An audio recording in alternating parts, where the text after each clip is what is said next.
UFC 314, Volkanovski versus Lopes is this weekend. We've got your full fight card breakdown coming right up. Don't go anywhere.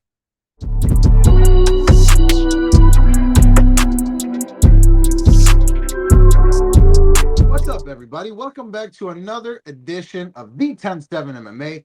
I'm your boy DS, and I'm here with my guy, Dino Bam Bam. That's me. What up, DS? How you feeling, bro? Looking slim. I like the t-shirt color.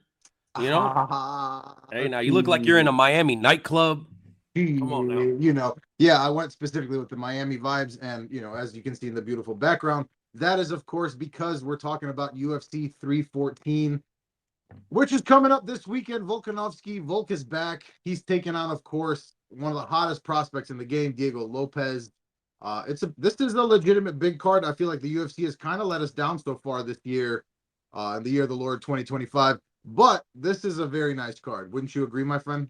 1,000,000%, man. I've seen a lot of these MMA YouTubers and people online kind of like complaining that this card's not all that. I think this card's fucking unbelievable. From top to bottom. I mean, me and you talked about it a little bit off air. You're like, there might be 2 or 3 fights that aren't like interesting fights on this card. I think the main card is stacked, DS. Yep. There's a lot of my boys, a lot of your boys, a couple of y'all's boys. There's a couple of friends of the channel. This card's fucking lit, dude. I'm excited and I'm nervous. I'm nervous, dog. You know, when I get nervous, you know it's a big fight. You know it's like a big card. So Absolutely. Well, it doesn't take much for you, I feel like, when you've got one of your boys in it. Also, just want to say we did just briefly FaceTime with our boy. You want to let the people know?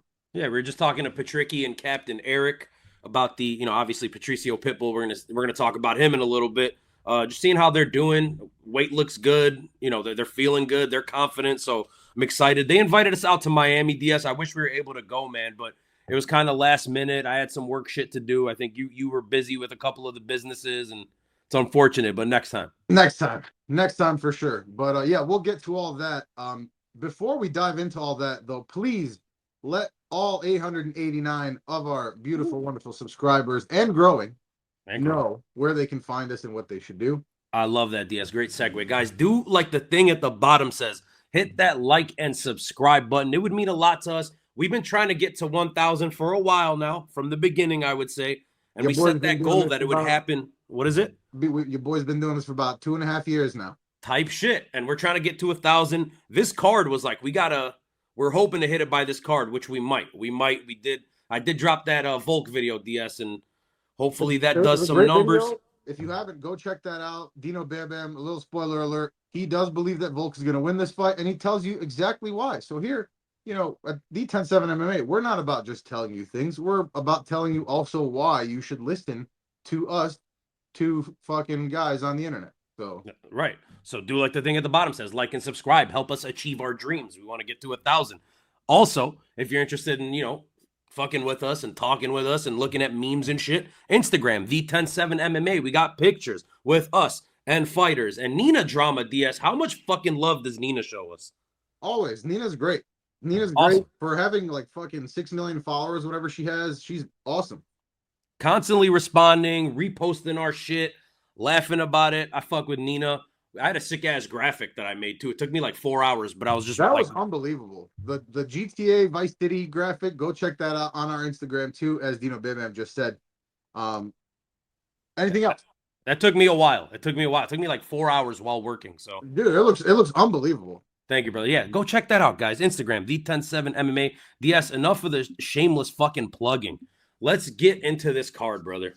There's not a lot of shame over here. Let's dive right into it. First fight of the night. We're starting it off with a banger. Nora Cornhole. She's taking on Haley Cowan, making her much anticipated return after over 2 years off. Dino Bam Bam, please take it away, brother. All right. You just said we were at 889 subs, and then you tell us we're going to tell you how it is, and that's what we got here, and then you just straight fucking lie to the people and tell them we're starting with a banger. Probably the least banger of this card. Yeah. But the best looking fight of the night, that's for sure, right? These are the two people I want to visually look at the most. Anyway, if you're the type to edge while you're watching UFC, brother, this is probably the time to do it. Get it out of the way early and then move on to the other things, Big fucking facts. Anyways, Nora Cornhole, I believe she's a your girl, DS. Look, man, I don't want to spend too much time on this, DS. She is significantly better than Haley Cowan in every aspect of MMA when it comes to technique, right? She's the more technical striker. She's probably got better power. She's more skilled. She passes the eye test. The only thing Haley Cowan has over her, I guess, is pure athleticism, man. The girl is very unrefined. She looks like she's going to be good. She's got some power, pure athleticism, but I just don't think she's there yet. Not that I think the world of Nora, but she is just way more refined for me, DS. A low-level women's MMA fight. I will go with Nora by decision, but I am not touching this in any way in terms of the betting because Haley Cowan's athletic enough to make some stupid shit happen. And as we both know, crazy things tend to happen on the first fight of pay-per-views. So I want nothing to do with this. Nora is the pick by decision, minus 180. I don't know why I'm mentioning the odds because I'm not betting it. Yeah, look, yeah, I want to touch on briefly on what you just said. Yes, there is some sketchy shit that seems like going on with the first fight, especially on big cards, right? Maybe they want your parlays to bust on that first fight because that's what happened. That's what's happened to me more than any other fight. If we're talking about the number of fight, right? Like it's the number one fight that always fucks me. Is that because I'm just betting on every? I'll make it starting after the second fight at that point. But aside from that, man, you pretty much said everything, dude. Look, except I actually really kind of do like Nora Cornell. I think she's aggressive. She's got pretty fast hands. She mixes it up on the feet. I like her clinch work. To me, Haley Cowan, I don't think she deserved to be in the UFC in the first place, right? She's coming from the Contender Series. She didn't really deserve a contract from her performance on the Contender Series. So, like you said, pretty much with the first sentence of your breakdown, Nora Cornell is simply just better. I mean, I guess Haley Cowan might be the better wrestler, potentially, but she's coming off a long layoff. And the reason that she's been gone for the game for 2 years is because of injury. So, a fighter that wasn't that good to begin with, lost to the likes of Jamie Lynn Horth. This is, come on. And I actually, for some reason, and again, everything that we just said, but for some reason, I do think that there might be some value here betting Nora Cornell. I'm pretty confident, man. I think it's going to go to decision just like you do. I've got a little bit more confidence in Nora here, though. All right, DS, look, I mean, I'll put it to you this way. I'm fairly confident. I'm about 60-40 in it. And yes, Nora Cornell, great in the clinch. Good knees, good elbows, man. She does a great job doing damage in there. As far as value is concerned, there may be value here. I just think there's insane value throughout this card. So again, bet at your own risk. It is the first fight of the night, so if shit fucks up for you, you can always replace it. It's your money, do what you want, that kind of thing. But type shit. There's a lot of value here on this card, and I'd rather just avoid this. There are certainly safer bets, no question. All right, let's move on. Next fight on the card, we've got our boy, Tresean Gore. He's a huge or fairly sizable underdog, plus 300 versus Marco Tulio. I guess I'll go first on this one. Look, man, I like Tresean Gore. He's a super nice dude, great dude. He's a very good fighter. At the end of the day, man, we have to understand too. I'm going to take Marco Trulio here. Just going to give you that up front. For me, the biggest difference is the striking. Tresean Gore is very athletic. He's so new to the game still, if you think about it, right? I mean, he's got literally 7 professional MMA fights. So think about the 6th time you did something. You could potentially be a lot better the 7th time you do it, right? So he's had some injury things. He's had a lot of fight cancellations. He hasn't been very active, man, right? And Marco Tulio has been more active. And for me, the biggest difference here is just on the feet. Look, I think Tresean Gore is very much a live dog here, and I'm very curious to see who you're going to pick here.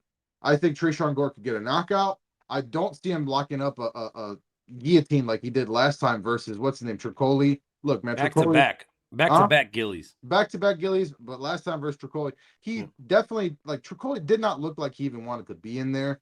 And I just don't see him doing that to somebody with the likes of Marco Tulio. I think for me, the biggest thing for Tresean Gore in this one is he needs to go in there and gain the respect of Marco Tulio on the feet.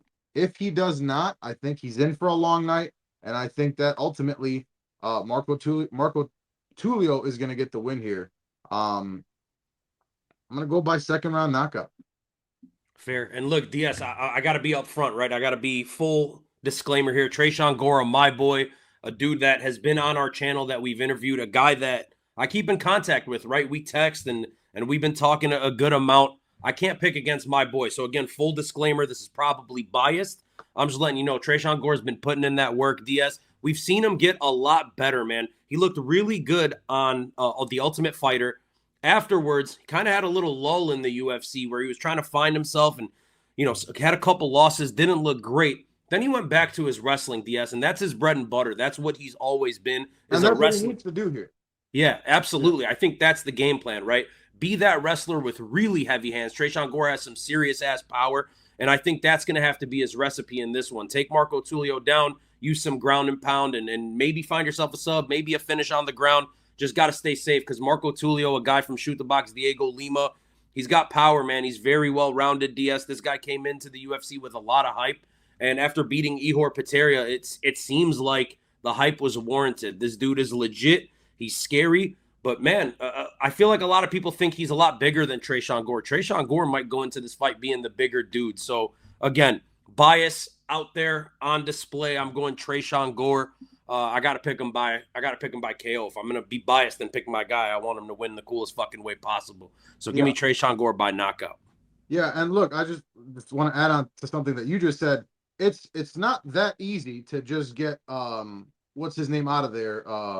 The Ukrainian guy, what's his name? Ihor Peteria. It's not like people aren't just knocking him out, right? Like we've all wanted to hate him, but he hasn't looked terrible. So to put him out, I think that's pretty impressive. And for me, man, yes, I agree. Tresean Gore needs to use the wrestling. My only concern, and I think he's very live. Again, that's like the first thing I said. I think he's very live. It's possible he gets a knockout, right? It's possible he gets a submission. But for me, it's just how is it going to play out if when he tries to shoot him the first time, Marco Trulio lands a couple big shots. Is he going to be apprehensive then? Is he going to be able to continue to shoot the takedowns? So that's my concern really with Tresean Gore here. But he's absolutely live. I get it, man. And even if you think Marco Tulio is going to win, definitely worth a sprinkle at plus 300 odds on Tresean Gore. No question. No question. All right, well, let's move on. Third fight of the night, we've got Sumudaerji. He is taking on Mitch Raposo. Dino Bama, how do you see this one going? This is an interesting fight, DS. I like this fight, man. This is kind of one of the lulls and maybe one of the stinkers that people were talking about on this card, but I think it's an interesting fight. I think it's two guys that are underrated, two guys that have had kind of a tough outing in the UFC. They haven't had easy matchups. Guys coming off, like Sumudaerji, for example, coming off of 3 losses. He's fighting for his career here, man. He's fighting for his spot in the UFC. I've seen a lot of people picking Mitch Raposo as an underdog, and I get it. He's got really clean boxing, man. New England Cartel, right? You know exactly how those guys fight. They're going to have super sharp, crisp boxing, some good power. On the ground, they might not be so good, but they're tough. They're gritty as hell. Sumudaerji is a tall-ass guy, though, DS, and that's what kind of is swaying me in this one. I think the size, the ability to stay safe, right? I don't think he's going to worry too much about making this fight boring. I think he's going to try to get himself a win by any means necessary. And by any means necessary might be wrestling. He's not much of a wrestler, but he probably has the advantage in that aspect here in this fight against Mitch Raposo. I just think Sumudaerji makes it boring. I'm going to go with him by decision. I like that Vegas is backing me on this one. Minus 180 makes me feel more comfortable in my pick for what the fuck that's worth. Sumudaerji by decision. It's very interesting to me that how differently we feel about like the paths that we both just took to get to the same place. Because I'm also taking Sumudaerji by decision. It's just very interesting to me because I think that Mitch Raposo is for sure the better wrestler. I think there's no question about that. But to me, even though I think he's the better wrestler, I just don't think he's very good. To me, he's very one-dimensional. I think the wrestling is kind of all he has. And not only that, I think Mitch Raposo is undersized for flyweight. And like you said yourself, Sumudaerji is a big guy for this division. He's going to have the striking advantage.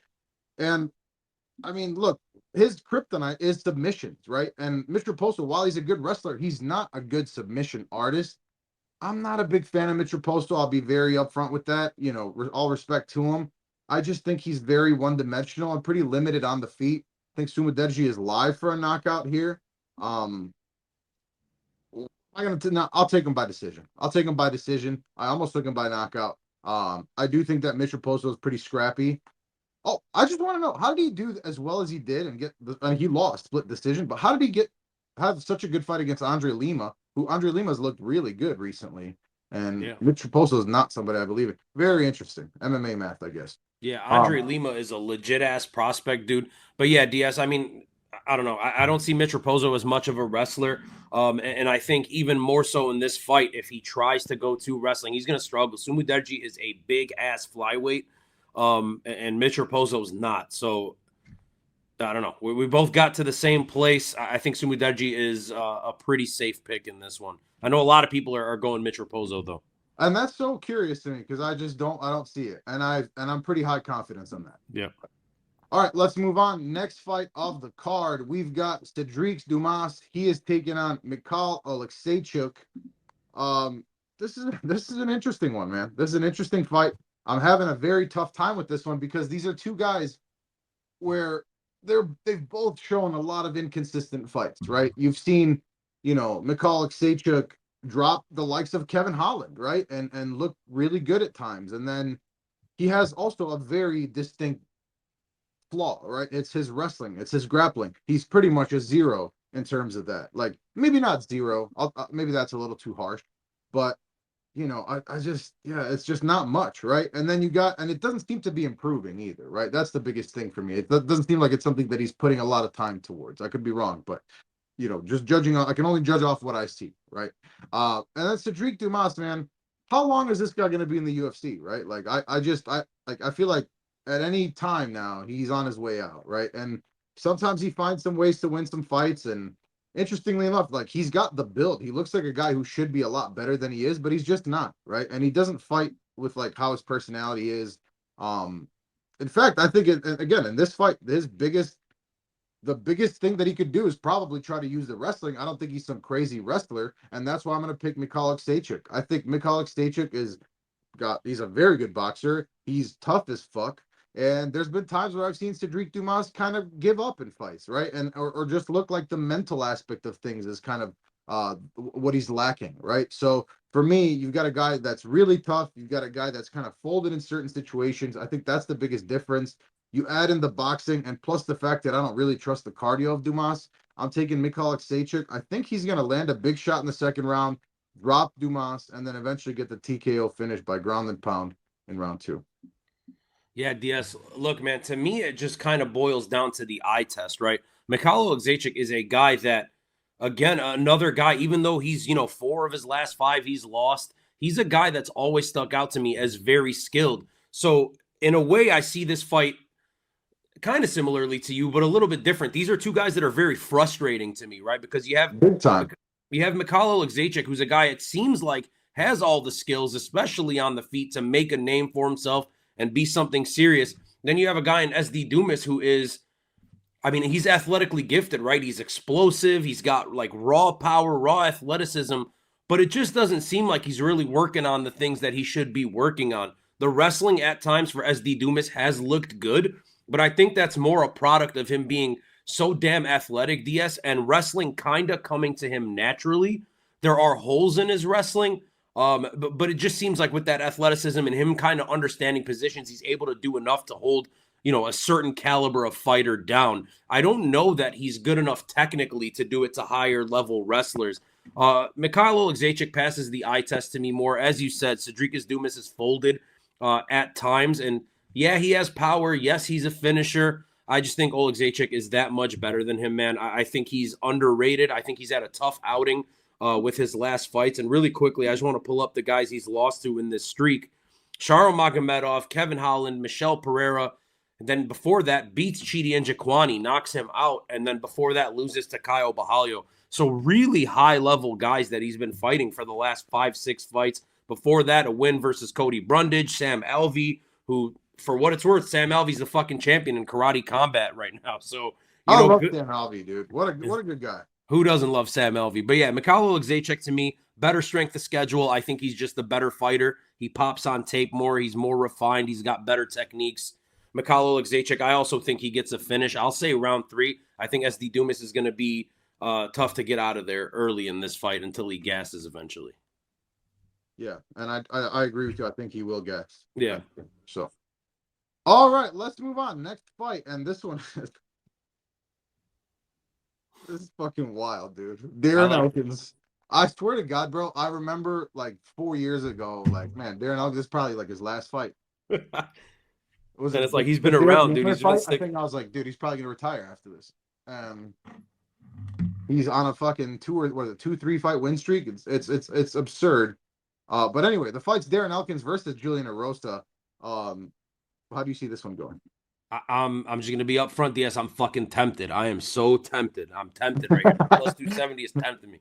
Darren Elkins, man, you know what is there to say? You kind of broke it down by just saying what you said. You thought maybe 3-4 years he'd be out of here, and he's on a win streak. He is old as shit, but he's fucking wild and he's fun. And the nickname, the damage, it makes sense. The dude's gonna be bloody. He's gonna be hurt. He's gonna look fucking drunk in there, and he's just gonna brawl. And Darren Elkins is always entertaining. I'm down to have him on any fucking card. He's taking on Julian Erosa here, Diaz. Julian Erosa, a long-bodied. Hey, hold on, just real quick. Did Yeah. Darren Elkins walk so Nate Landwehr could run?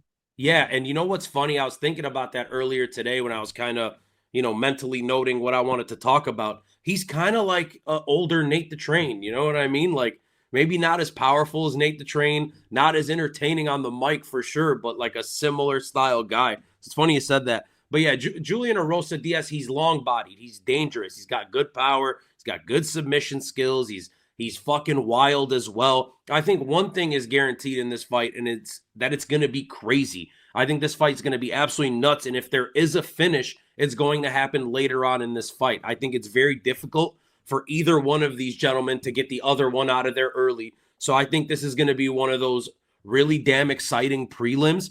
I'm tempted to pick Darren Elkins. I just can't do it, though. I think age is massive in this one. And Julian Juicy J Erosa is really damn dangerous. So give me Julian Erosa. I'll go by submission third round DS as you get up and come back. I think he finds a sub on Darren Elkins who's going to be beat up and tired. Like the age has to catch up with you at some point, right? I hope not. I'm kind of rooting for Darren Elkins, but give me Juicy J by sub round 3. Can you tell me the last time that Darren Elkins has lost by submission? You tell me, brother. I don't know. I mean, it's been like 25 fights. I'm gonna look it up. I'm on Tapology right now. Let's see. Let me know. All right, because look, man, Julian Erosa. Do you agree here? Julian Erosa is going to be the better technical striker in there. Yes, he's going to have more power. Yeah. Darren Elkins is not a power puncher. Hey, the last time he lost by sub, you ready for this? You're gonna love this. Yeah. 2010, Charles Oliveira. 2010, That's crazy, dude. Charles Dubronx, baby. And I knew that. So yeah. So that's what I'm trying to tell you, man. Look, Darren Elkins. I think you have to be. Look, I don't know if you guys. Okay, I'm gonna go a little anime here, and I know you don't watch anime, okay? But there's an anime called Jujutsu Kaisen, okay? And they do something called like in there's like a special technique. They do domain expansion, right? And basically, then it creates like everything around you into like whatever your domain is. Darren Elkins has domain expand. He's gonna bring you into his domain. It's not a matter of will he will. It's a matter of can you last in there, right? He's gonna make it a brawl. It's gonna be dirty. We're probably gonna see somebody bleed in this fight. This has fight of the night potential. Smash the overs, and I like what you said. They're like if you're gonna bet somebody by finish, a third round finish, very, very live in this one. To me, man, like Julian Erosa has been inconsistent in his career. And if you asked me this 3 fights ago for Darren Elkins, I would not have said this, right? Again, he should be retired right now. But the fact of the matter is he's here. He's on a 2-fight win streak. It's gonna be nasty. It's like quicksand. He's gonna fucking pull you in. It's gonna be a brawl. And I don't think that Julian Erosa is that guy, especially with the inconsistencies that he's shown in his career at times, even though he's beaten some really good fighters. I just don't think he's that guy to be able to get into the nitty gritty with Darren Elkins and come out on the better end of it. I'm going to take Darren Elkins by a disgusting, grueling decision in this one. And I know this is probably insane. Don't fucking bet this. Like, don't, you know what I mean? Like, don't take me for this. Like, but I got to go with it. No, I love it, dude. I love me some Darren Elkins. DS, I'm down. He is coming off of a 2-fight win streak. But then the 2-fight win streak for Julian Erosa looks better, man. First round finishes versus Ricardo Ramos and C-Rod. So, like, Oh, You it's know, better. I don't know. It's better. Look, and those are better fighters than Darren Elkins is. Julian Rosa is a better fighter than Darren Elkins is, but it doesn't fucking matter, right? It doesn't matter. It doesn't matter. It's one of those. It's like fucking whatever they're used to say. It's like Darren Elkins in 7, right? Like he's gonna fucking like I just see him taking this, making it disgusting, and winning this fight. All right, okay. Hey, look, again, I'm rooting for Darren Elkins, and using that logic, DS, the logic you just used, I'm interested to hear what you have to say about this fight because I bet you change your fucking tune. Introduce the fight. Oh, dude, Jim Miller versus Chase Hooper is the next fight, of course, and that was a great segue, my friend. I just first of all want to say, what the fuck is this line? Yep. What is this line? The absolute disrespect to Jim fucking Miller. Sure, he hasn't looked the same since the Bobby Green fight, right? He took a lot of damage at an advanced age, let's say. And look, this is at 155. Like, this is not like a heavy weight class, right? Like the fact that Jim Miller is here, he's already an anomaly and already just by being here again, right? So he took a nice ass whooping, regardless. Okay, regardless. To me, like it's I'm still gonna pick Chase Hooper. I'm picking Chase Hooper, right? And it's crazy because even a year ago or 2 years ago for sure, but even a year ago, I probably would not be picking Chase Hooper, and I'm kind of ashamed of myself for doing it. That being said, I think Jim Miller by knockout first round is very live, and it's something that I would definitely sprinkle on. Plus 575 on the money line. Those odds are going to be fucking juicy, right? Jim Miller still has a shit ton of power. We've talked about it many times. Power is the last thing to go. So he's very live for a knockout in the first round. But Chase Hooper's boxing, like you rarely see a fighter like Chase Hooper made some small advancements in striking, right? Like throughout his career. And then all of a sudden, he moves up to 155 and his boxing looks fucking crisp. He was putting it on Slava Claus last time out, or 2 times out, whatever it was ago. He was landing some nice shots. He was outworking him on the feet. Now, I think we do need to take that with a bit of a grain of salt because Slava Claus is not a good grappler, right? He's not a good wrestler. So I think the threat of Chase Hooper, and of course what he's known for, is the submissions and all that. And I think the threat of that kind of took away the effectiveness of Slava Claus in the striking. And like realistically, okay, then after that he beat 100-year-old Clay Guida. So like, yes, he's on a nice streak here and he's looked better at 155. And the odds are crazy here. To me, this is closer to 50-50 than it is to these odds. I am going to take Chase Hooper. I think he gets a sub in round 2. More than anything for me, and I'm sorry I'm going a little long on this one. More than anything for me, it's the fact that he mixes it up, right? He's putting on a pace, dude. So Jim Miller is live as fuck in the first round, and maybe this is a live bet opportunity as well. It's just like, how is he going to look in the second round? How is he going to look in the third round if we get there? I just don't have a lot of confidence. I think he has started to slow down finally. I mean, it's about time. Jim Miller, fucking legend. This is insane for me to say, but I am going to take Chase Hooper. I'm going to take him in the second round. Yeah, I'm glad you kind of said what you were saying a little bit there at the beginning, Diaz, because honestly, if you would have showed me this, like we took a fucking screenshot of this. Bro, this be comical.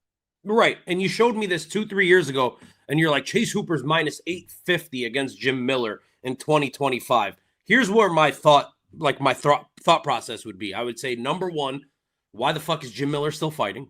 He's probably trash at this point in his career, would be my thought process. When did he lose an arm? Right. Or why are they still letting him fight with one arm? Right. Or holy shit, what the fuck happened to Chase Hooper?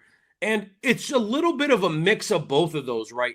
Like Jim Miller, yes, the Bobby Green fight was terrible, man. It was tough as hell, DS, but he fucking destroyed Damon Jackson after that. Destroyed. So in between now and that Bobby Green fight, we had him beat Damon Jackson, who is pretty dangerous. That hasn't aged so well because Damon Jackson's maybe, he's over the hill at this point, which is wild. He's way younger than Jim Miller and still got the new flow though.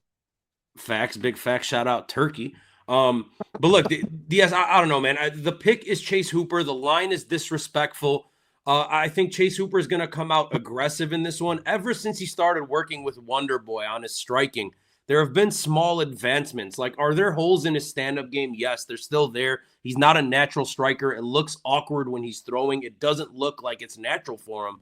But it's getting there. Chase Hooper's still a young dude. Just had a kid. He's got dad strength now. He's only 25, DS. Holy shit. which is so crazy. Dude's fucking 25. Just had a kid. Shout out to him and Anna, who we met in Vegas. Nice lady, nice people. Yeah, Chase Hooper's the pick. I'm gonna be rooting for Jim Miller. Not that I don't like Chase Hooper. I like him a lot, but I like Jim Miller a lot more. So rooting for Jim Miller. I just don't see it happening. Disrespectful odds. And now I feel like I'm gonna lose a lot of money on this card because I want to sprinkle on all these big ass dogs. Oh, dude. I mean, this is by far the craziest one, though. I mean, it's just nuts. Anyway, Yeah. this is gonna tell us a lot, though. This will really tell us a lot, I think. Yeah, I agree. More about Chase Hooper than Jim Miller, but still. All right, let's move on. Next fight, and this is an absolute fucking banger. We've got Yan Xiaonan. She's taking on your girl, Verna Janjanova. How do you see this fight going, brother? DS, you know I love me some Verna Janjanova, bro. Island boy, all that kind of bullshit. And the hot chick. What is it? I said I loved her in the hot chick. Oh, Rob Schneider. Was that the? Come on, DS. Low hanging fruit, brother. Low hanging fruit. Anyways, Verna Janjanova. Look, DS. I think I was mentioning there. Hold on. I feel like a dick now. That's okay. Just apologize. No, we'll cut that. She's not gonna see this. You know.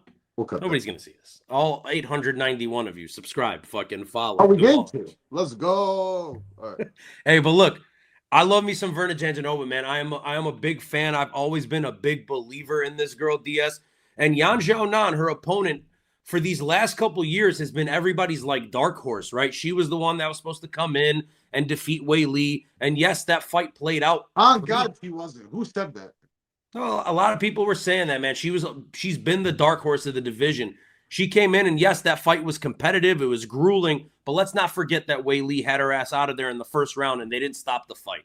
She was sleeping. My God, dude. She was sleeping at the end of the first round. And kudos to fucking Uriah Faber, who woke her ass up and walked her to the corner pretending like nothing happened. Saved her. I mean, I don't know if he saved her. She lost. He pulled that move on me, like at parties. Like, oh, this guy's knocked out, bro. Like, just... it's a good move. You got to have a good supporting cast. But look, DS, anyways, forget Yan Xiaonan right now. She's good. She's talented. She's powerful. She's a solid grappler. But she struggled, man. She struggled with Carla Esparza, right? Like, if you're struggling in the wrestling with Wei Li, I think Verna Janjanova is a way better wrestler than Zhang Wei Li, who's already a really good wrestler. I think Verna Janjanova has always been the dark horse of this division. I think this fight might play out boring. I think it's going to be a snooze fest of Verna Janjanova repeatedly taking Yan Xiaonan down and just kind of beating on her. Some ground and pound, threatening some fake-ass subs, but ultimately just grinding out a decision, a dominant decision with ground control. And she's next for the title, man. She's supposed to have been next, DS. It's been her time for a while. This lady is fucking unbelievable on the ground. She is so damn good. She's next for the strap, and I think, DS, foreshadowing, I think she gets it. You're wrong. I think she gets it. And brother, you know I love me some Wei Li. You know I love me some Wei Li. I'm just saying, Verna Janjanova might be the one, but the UFC does not want her to be the one because she's not. Wrong. Like it's unbelievable. Like, let me finish. I'm just saying, I think she might be the one, DS, but the UFC does not want her to be the one. She's not that attractive, blonde-haired, fucking blue eyes. She's not a good-looking chick for what it's worth, and they don't want her.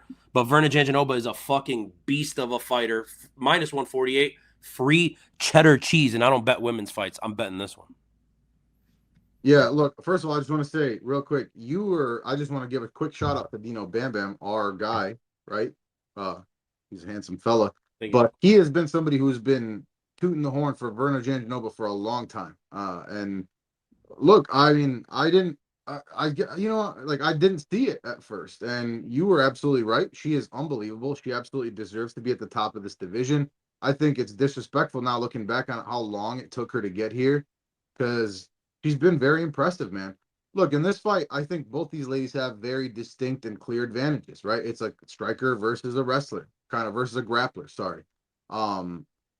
The thing that's interesting to me with Verna Janjanova is the fact that, look, we always talk about Brazilian fighters, right? Especially women, and all of them, really, basically, is they're so good at the jiu-jitsu aspect of things, right? But they have a tough time getting people down. that's not the case with Verna, right? That's just simply not the case because she's got the judo, and she's really, really fucking good with the judo, and she's able to get the fight to the ground if she wants to get it to the ground. And it's interesting what you said because, and again, just so you guys know, me and Dino Bea don't really we don't ever really discuss details of our notes before we meet up here. We'll discuss maybe general topics, but we don't compare notes at all. So it's interesting that we both agree. I think this fight has the potential to be a snooze fest, but yeah, I don't know if I necessarily. Yeah, it is free cheddar. It's free cheddar. Verna Janjanova is gonna win this fight. I think she's gonna win it by decision. I think that's pretty. She could get a sub. I could see a sub too.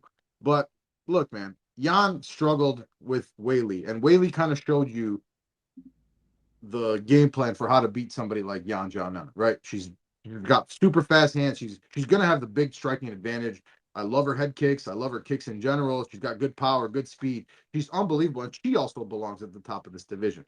But I just think it's the bad. She's got that kryptonite, right? And Weili showed you that it's the wrestling and the grappling, and once you get her down, she's just simply not as skilled in that aspect. And I'm not saying that Verna Janjanova is Weili, but in terms of the grappling and the wrestling and the judo, she's gonna have a big advantage.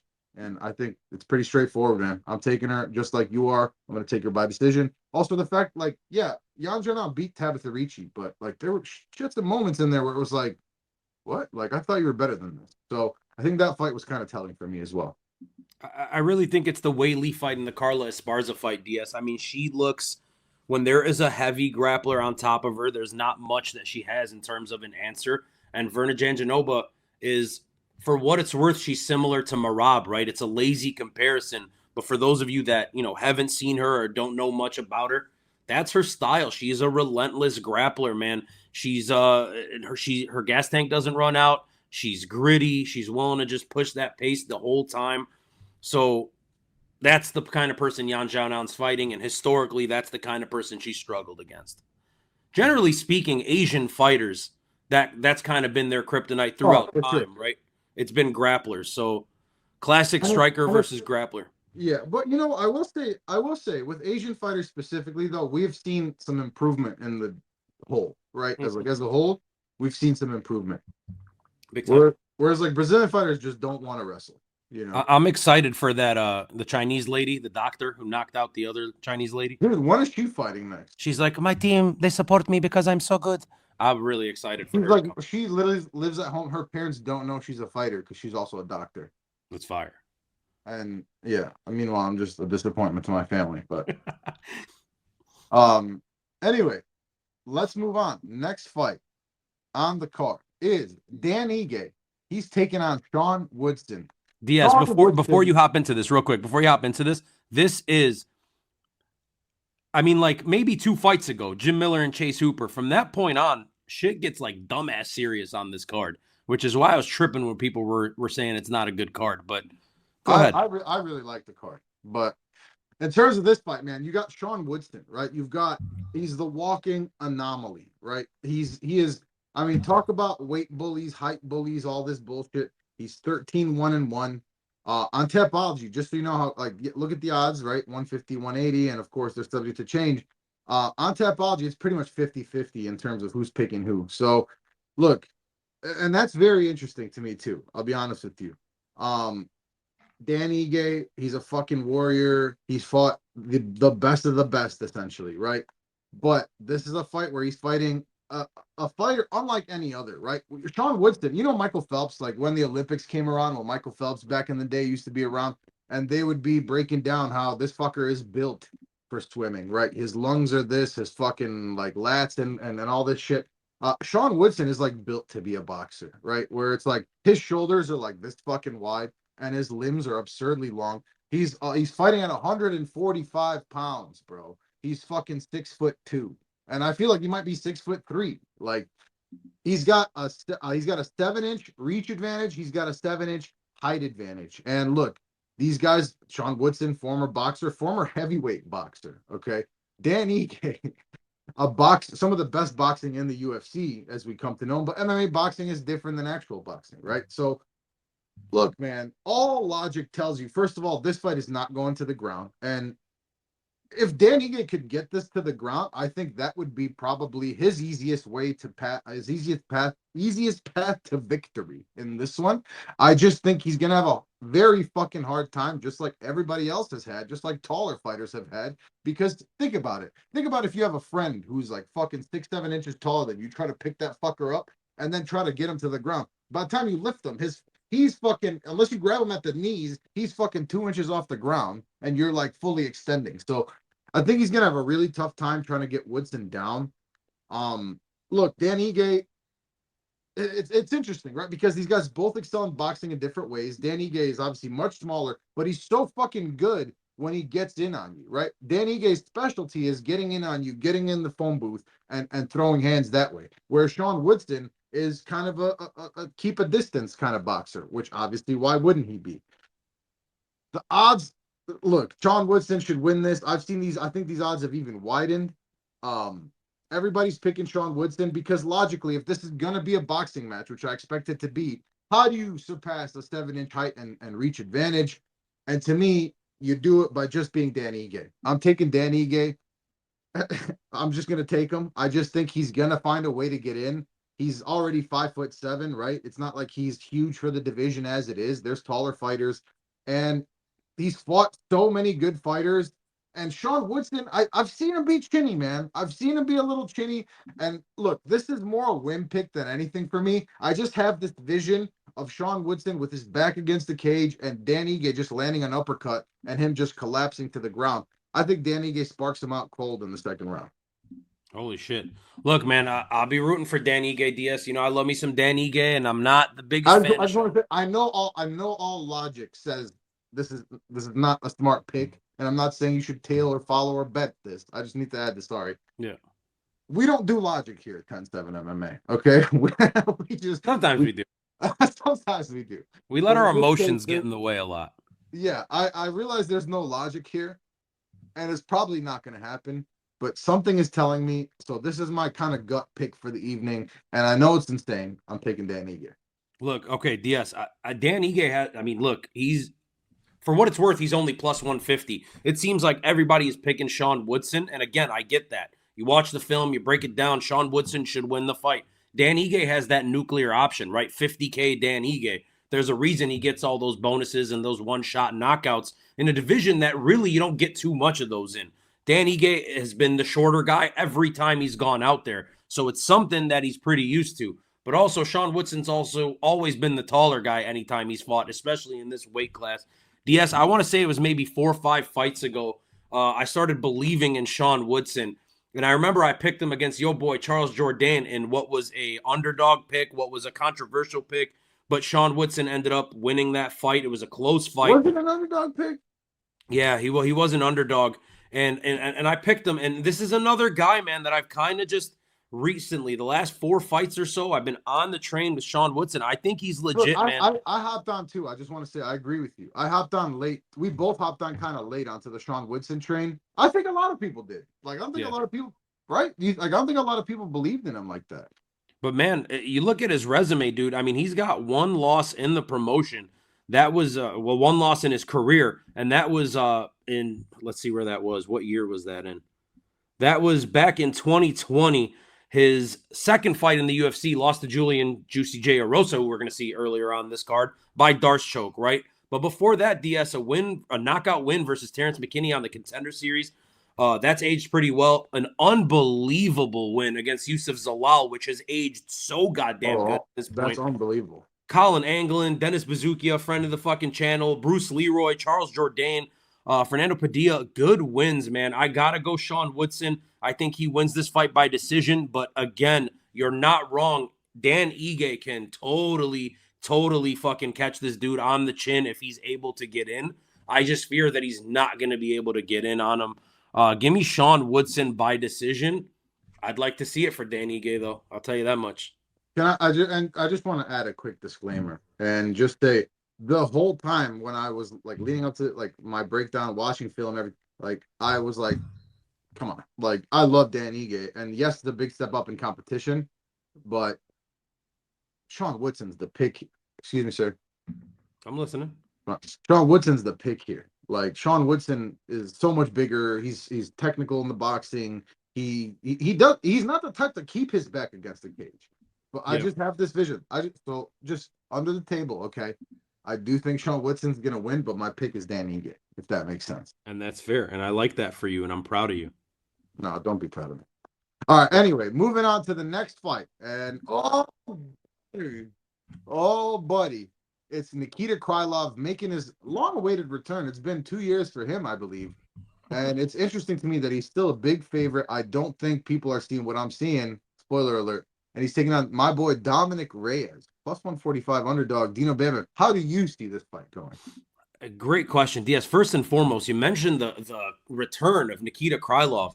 There was like rumors that he died. Do you remember that? Oh, yeah, The dude. big rumor going around the MMA community was that he was, Like he went to fight in the war, right? yeah, and that he died and nobody's been able to find him. And he went missing for like 8 months, 10 months, never posted anything on his Instagram. People were trying to fucking contact him. The UFC couldn't get in touch with him. Weird ass situation, but he's finally back. Nikita Krylov, Diaz, always been a very good fighter. Always been pretty underrated, man. Nasty wins, right? Like great wins on his resume here. Alexander Gustafsson, Volkan Oezdemir, Ryan Spann a couple years back has a submission loss to Paul Craig, which that's a crapshoot. Went to decision with Ankalaev, Johnny Walker, Glover Teixeira. Like he's fought Jan Blachowicz, the best guys in the world, man. Nikita Krylov is a dog. He's able to hang with all those guys. I worry about the time off for Nikita Krylov. He is very well rounded. He's got some solid power.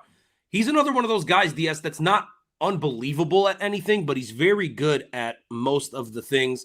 I'm interested to see if ring rust factors in here. He's taking on Dominic Reyes, where just a few short fights ago, it looked like it was the saddest story in MMA history. This guy that went to a razor close decision with John Jones. Some call it a robbery. Either way, it was razor damn I close. do. Uh, and that's fair. And you know, he didn't get his hand raised on the night, and then he goes on and he gets knocked out by Blachowicz, and he gets knocked out by Yuri, and he gets knocked out by Ryan Spann, and it's like, holy shit, what happened? How the mighty have fallen.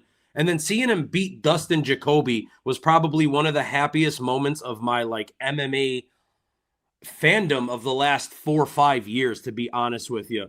So Dominic Reyes looks like, you know, he's kind of got some shit going. After that, he beat Anthony Smith. Looks like he's gaining that confidence, DS, that the chin, he's not as worried about it anymore as he was in that span where he was losing to guys like Spann and Yuri and shit. So, look, Dominic Reyes, athletic, always been a great wrestler, great boxer, sharp skills. He should win this fight with Nikita Krylov being gone for so long. I'm gonna take Dominic Reyes, but just barely, man. I'm not confident in it. I think Nikita Krylov, if he comes back and he's the same Nikita Krylov that he was 2 years ago, he beats Dominic Reyes. I just don't know that he comes back the same exact caliber fighter that he was. And I got to assume he's going to start slow. Dominic Reyes is going to start fast. Give me Dominic Reyes round 2 TKO, but I can totally see this one going the other way, and we're back on the fucking decline of Dominic Reyes. Yeah, I mean, look, do I even need to say it? I'm taking my boy, bro. I'm taking Dominic Reyes here. Um, Look, he's back. I'm trying to tell you guys, right? Like the chin is good. If I know for doing MMA math, okay, he got knocked out by a jab from Ryan Spann, and Nikita Krylov beat Ryan Spann, right? But at the same time, right, like Nikita Krylov, to me, like in the striking, Dominic Reyes should be better. Dominic Reyes is a very composed striker, right? He doesn't throw any crazy shit, which maybe that's why he got knocked out versus Yuri, because Yuri's like his fucking like antithesis, right? Where he just fucking I he's think the that's one the that word. throws all this spinning crazy shit, and then this guy is throwing some like very traditional strikes. Look, I know it's been a long time, but if you look back at the John Jones fight, John Jones had a tough time getting Dominic Reyes down. And Nikita Krylov, I do think, is probably the better wrestler here. And I think Nikita Krylov is that very underrated wrestling. On the feet, I do think Dominic Reyes is better. And look, I've picked a few underdogs already. I'm taking another one here. And I think he gets a big fucking knockout with an emphatic statement that Dominic Reyes is back and back at the top of this division. I'm going to say second round knockout. I feel that. And DS, I just want to throw one more thing out there. The last time we saw Nikita Krylov, he was in a main event, okay? I believe he was in a main event. Is that right? Or he was supposed to be the main event against Ryan Spann? No, I think it was. No, that was the Marab and Yan fight, or Peter Yeah. Yan and Marab. Okay, so that's how long ago that was. That's what it's saying. That fight was supposed to be a main event. It got canceled and pushed, if I remember correctly. Either way, long ass winded way of saying that was like our 7th video or like 5th, 6th video that we ever did. Yep. That's the last fucking time this guy fought. That's crazy to me. That's absolutely crazy to me. And it doesn't feel like it's been that long. But it has been, brother. We're getting old. We're getting old. I've been knowing that. Fucking Nikita Krylov depressing me and shit now. I'm glad he's alive. Yeah, good for him.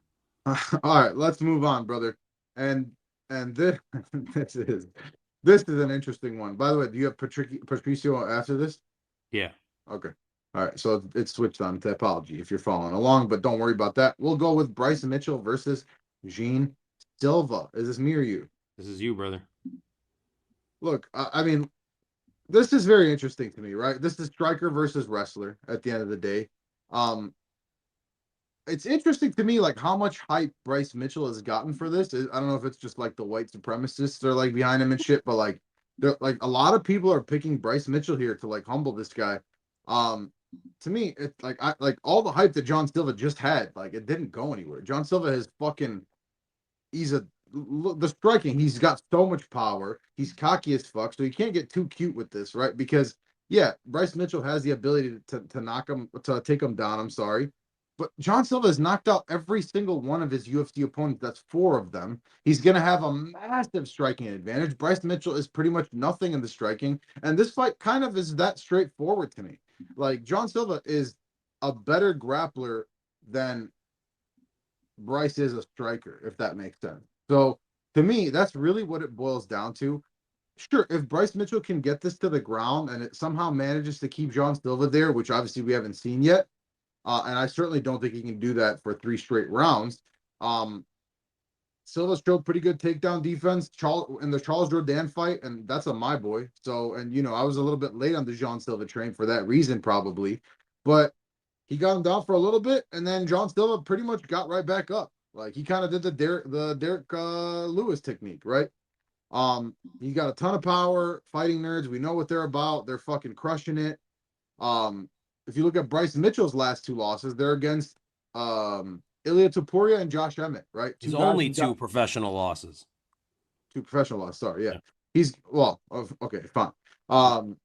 It's against 2 guys who got big fucking power, who can put your lights out, and John Silva might have more power than either of them. So, look, man, to me, I don't understand, like, why people, like, it's like, people are like, a lot of people are picking Bryce Mitchell. Bryce Mitchell's shown me nothing on the feet. This is a very straightforward pick for me. I'm taking John Silva by knockout. I'm gonna say in the first round. All right. And here's what I'm gonna tell you, Diaz. I'm gonna tell you why I'm picking Bryce Mitchell and why people are picking Bryce Mitchell, okay? Very straightforward to me, this one. First and foremost, when it comes to the wrestling, Bryce Mitchell is a different caliber wrestler than anyone that Gene Silva has faced. Yes, we saw your boy taking him down in that fight, and Gene Silva was able to do the whole Derek Lewis get-up thing.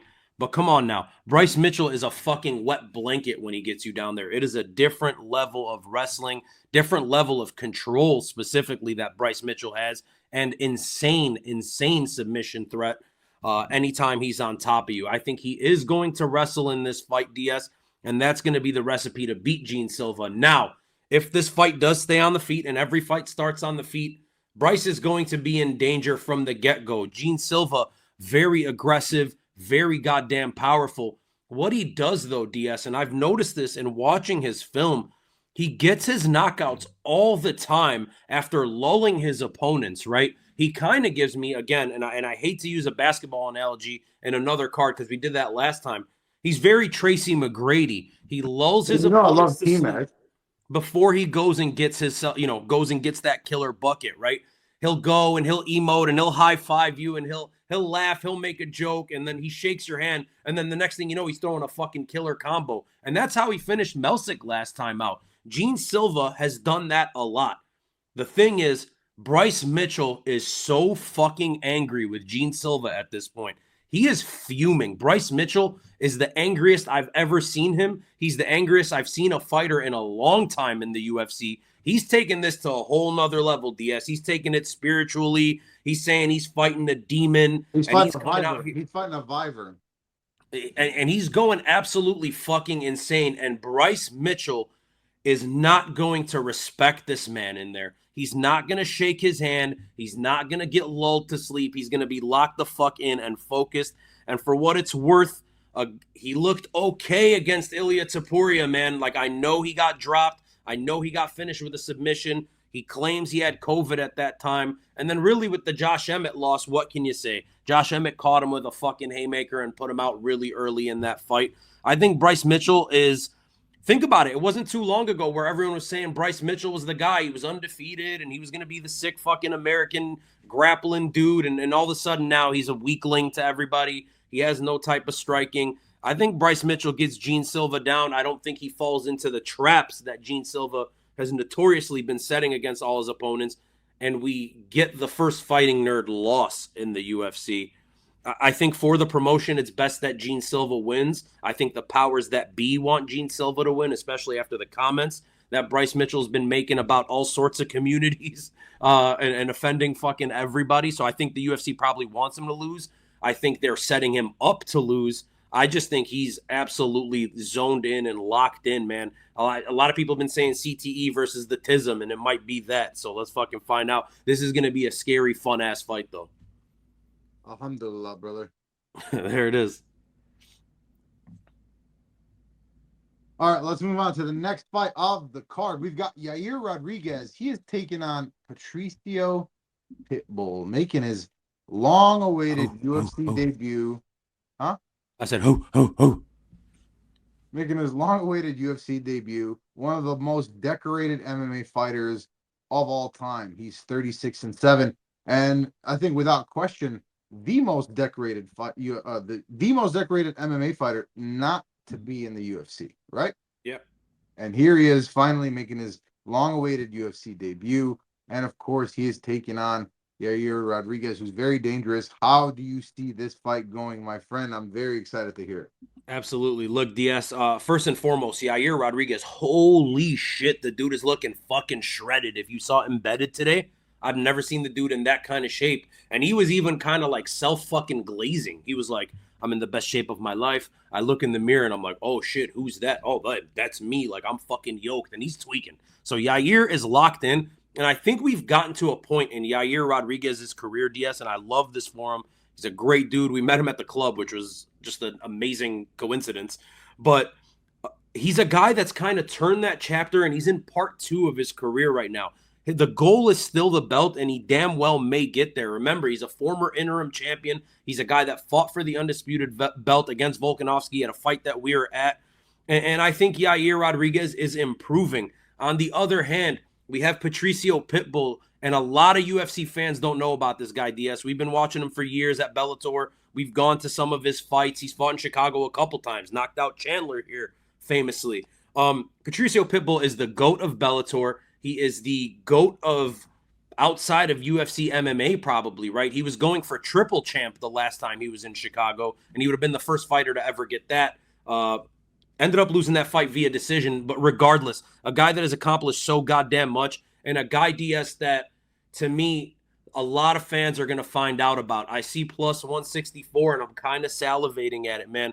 I think Patricio has fought guys the caliber of Yair. Yair, of course, has fought guys the caliber of Patricio when he's fought Volk and guys like that. But Patricio's been doing this shit forever. He looks like he's starting to slow down. I'm not going to, mince my words. But one thing that comes to mind, yes, was when we talked to Patricky when we were in the hotel that one, when we fucking met him. We were hanging out with him and Eric the first time. I asked them bluntly, I was like, what do you think like your career would have been like if you were in the UFC this entire time? And if you remember, I'm probably going to mince, what he said. It's not verbatim, but it was something along the lines of it would have been the same thing. I fight against these guys every single day of my life. Yeah, and we're in the gym. They train it's not like we see these guys in different organizations. A lot of them, so many of them, train together. Right, and I don't think a lot of MMA fans grasp that if they're strictly UFC fans. There are guys outside of the promotion, and one that comes to mind right now is Patchy Mix, who fucking needs a fight. Dana White needs to sign that guy. That's one of the best bantamweights on the planet.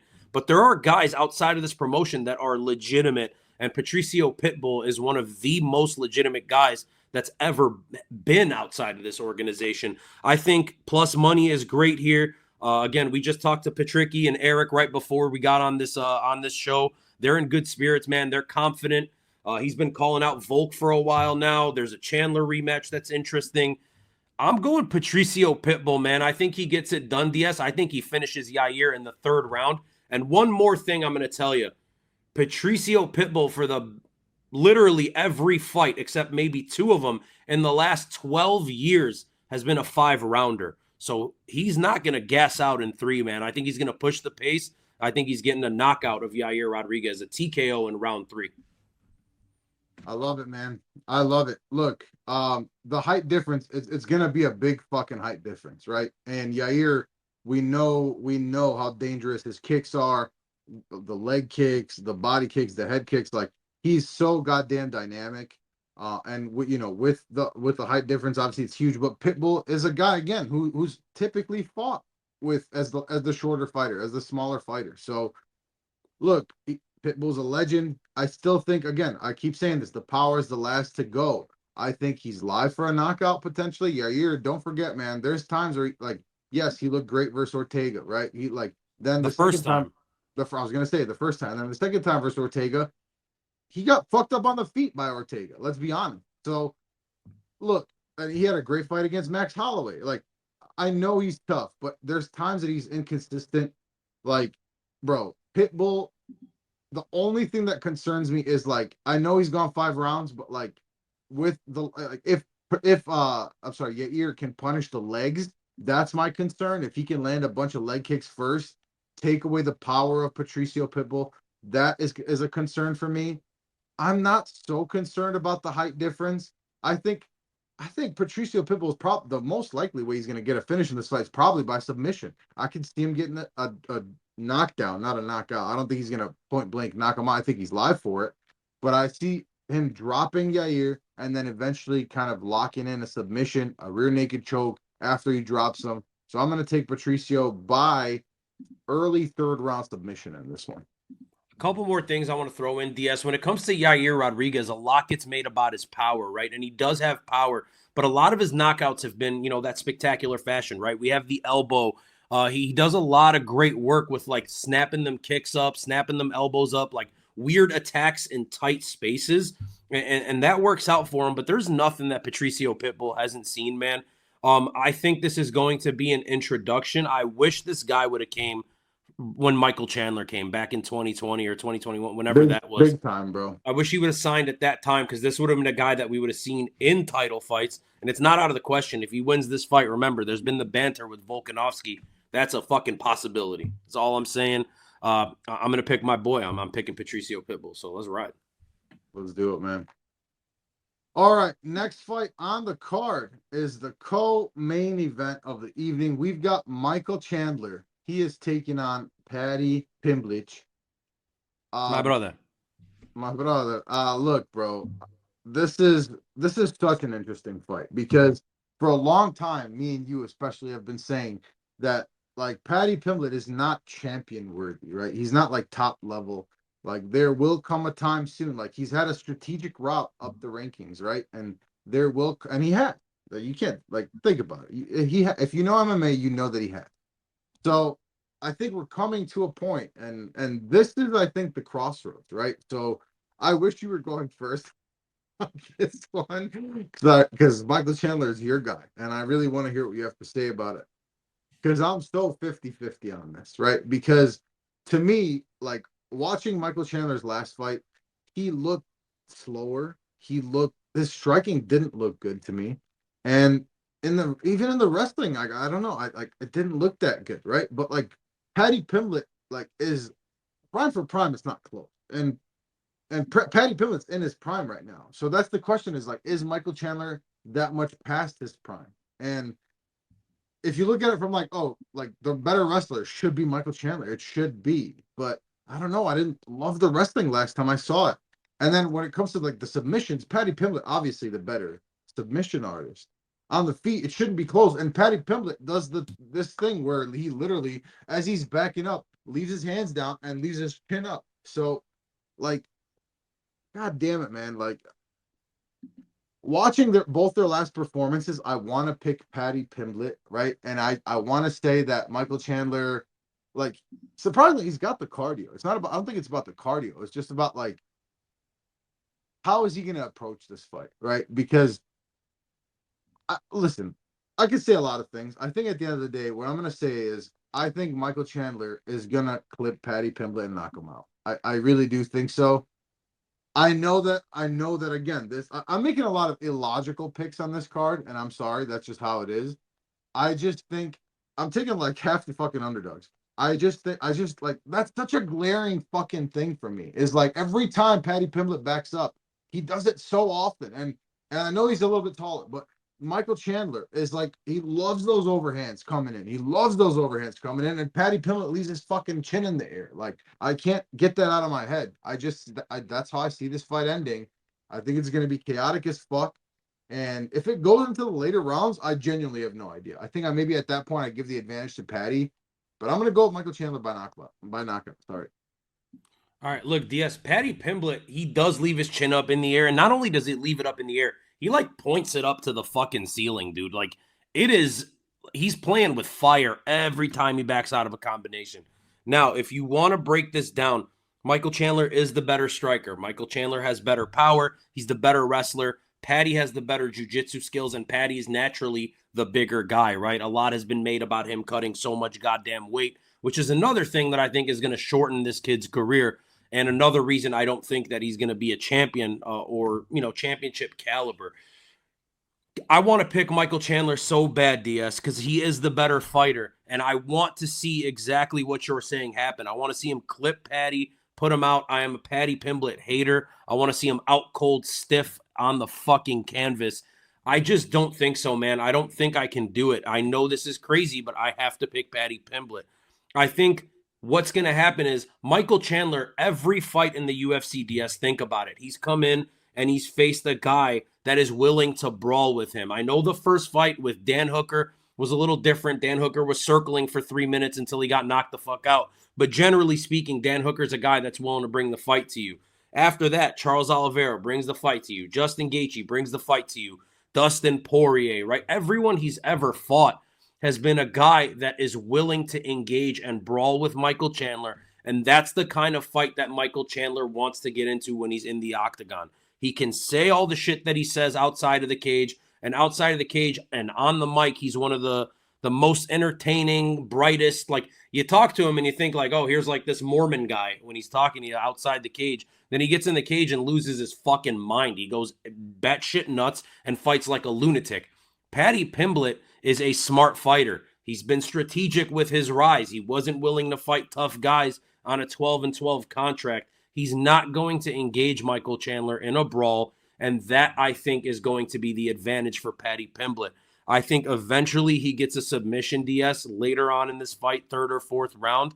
But Michael Chandler, obviously very live. I'm not going to bet on Paddy Pimblett. If I'm throwing money, I'm throwing it on the guy that I like, who's an underdog, who's live. I hope he fucking stiffens Paddy up. I would love nothing more, but I'm going Paddy Pimblett by submission. And that's probably the more logical pick. What's interesting to me is that like I'm more the Paddy fan, you're more the Chandler fan, and we've got opposite pick. But I'm going to be wearing the "See You at the Top" shirt during this fight, and then I'm switching in for the main event. I'm switching shirts, brother. For who? Like who's gonna? Who do you think? Whose fucking shirt am I wearing in the main event? Come on now. I'm just saying, like, who's gonna see you, bro? No, for myself. You're at the crib. You're at the crib. You don't fuck with that? I'm just having a good time, I love that. It is. Let me enjoy myself. Absolutely. Bet. All right. And now we've got the main event. We've got Alexander Volkanovski. He's taking on Diego Lopes. Dino, baby, take it away. Yeah, DS. I did drop a video on this fight, kind of what I think this fight is going to be, how I think it's going to play out, why I think it's going to play out that way. I'll give you guys the snippet form here, and it will be linked underneath this video if you want to check out a fully broken down in detail, aspect by aspect breakdown. Look, DS, I think Alexander Volkanovski is just the better fighter than Diego Lopes. He is a more technical striker. The wrestling is not even close. Now, Diego Lopes has has the advantage in submission offense, but Alexander Volkanovski, damn near impossible to sub, and he said it himself, right? There's the joke that he's got big shoulders and a little ass neck. He has no neck, right? So Islam couldn't choke him, and Brian Ortega with the deepest choke you've ever seen couldn't finish Alexander Volkanovski. Arm bars don't stop him. What is it? Arm bars don't do shit. Right? Yeah, that stuff doesn't exist, right? So I don't see Volk getting subbed. And I think if you're picking Diego Lopes, sub is an option, but really the thing that's on all of our minds and the thing we're all worried about, and especially me as a Volkanovski fan, is the chin. Everyone's worried about the chin. He's been put out cold in his last 2 fights. The beautiful head kick by Islam Makhachev, the absolutely nasty combo that was set up by Ilia Topuria.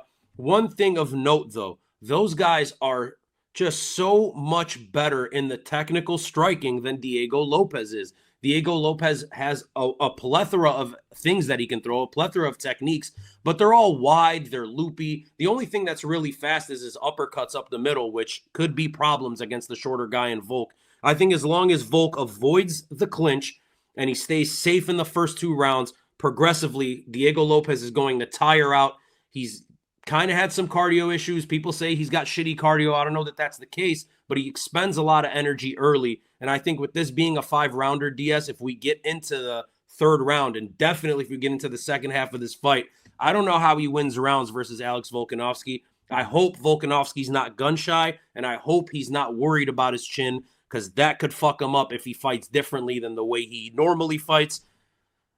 Alex Volkanovski by decision. Well said, brother. Look, man, Diego Lopes had a tough fight versus Dan Ige on 6 hours notice for Dan Ige, right? And Dan Ige was like 6 fights ago on this card. So no disrespect to him. Alexander Volkanovski is one of the greatest fighters that this promotion and MMA has ever seen. I know that he's getting up there in age. I know he said like, oh, he was drinking before. I'm sure he stopped all that shit. Look, man, Diego Lopes belongs at the top of this division. People are going to point to Diego Lopes 5'11", Volk is 5'6". Look, Volk has had his most success against taller opponents, particularly in the striking, right? Like when Volk has the most trouble with guys who are a little bit shorter in terms right, he dominated Max. He dominated Max, dominated Yair at the fight we were at. Yep. So look, to me, the biggest question in this fight is Volk, right? Like, how does he look? Like when you see him at the weigh-ins, does he look good? Is he in good health? Does he look shredded? How does his body look? How does his size look? So to me, that's the biggest question, right? Because I think it's pretty cut and dry in terms of that. If Volk loses this by finish, I think he's done. Look, man, Diego Lopes is not he's unbelievable. He's a jiu-jitsu fucking technician. He's got power. He's got speed. But like you said, the cardio is questionable. Volk cardio is definitely not questionable, even at this advanced age, if people want to say that. I'm taking Volk as well, man. I'm taking Volk. I'm going to take him by decision. I think it's going to be a hard-fought fight. I could see Diego winning the first 2 rounds, but ultimately I think Volk prevails. We'll see. If he looks bad at the weigh-ins, if he looks like he's at a tough weight cut, if he doesn't look like he's in great shape, maybe I'll change my mind on that. But I think ultimately I can't pick Diego Lopes right now. I can't pick him, right? Like, it's, to me, I think he belongs. I think he'll be here to stay. But if Volk is even 70% of who he was in the first Islam Makhachev fight, I think he wins this fight. And let's not mince words, DS. That fight against Ilia Topuria, coming off of a knockout 4 months later, Volk won that first round. Now, I know it wasn't the Volkanovski we wanted to see in that first round. He did look a little gun-shy. It was very kick-heavy, very leg kick-heavy. He was kind of overextending with a lot of those kicks, overreaching. He didn't want to throw hands is what it looked like to me.